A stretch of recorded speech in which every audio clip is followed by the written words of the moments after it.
আসসালামু আলাইকুম সুপ্রিয় বন্ধুরা, সবাইকে স্বাগতম জানাচ্ছি আমার চ্যানেলের পক্ষ থেকে, আশ্রয়ের পক্ষ থেকে।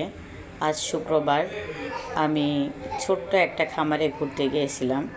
সেখানে আমি হাঁস মুরগিগুলো যে দেখেছি, আশপাশের পরিবেশ সম্পর্কেও আমি একটু আপনাদেরকে জানাচ্ছি। দেখতে পাচ্ছেন খোলা একটা স্পেস, এবং এখানে বেশ কিছু হাঁস মুরগি আছে।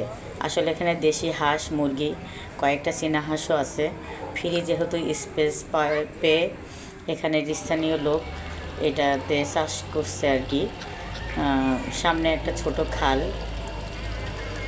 তারপরে পাশে একটা মাঠ আছে, বাচ্চারা খেলে। দেখতে পাচ্ছেন এই খালটাতেই হাঁসগুলো চড়ে বেড়ায় এবং সাঁতার কাটে এবং উপরে উঠে আসে। পাশে যে ফাঁকা জায়গা আছে, এখানে বাচ্চারা খেলাধুলাও করে। তো এরকম একটা ফাঁকা যদি জায়গা পাওয়া যায়, আসলে যে কেউই এইরকম একটা ছোট খামার গড়ে তুলতে পারে, আমাদের দেশীয় পণ্যের চাহিদা মিটে যেতে পারে।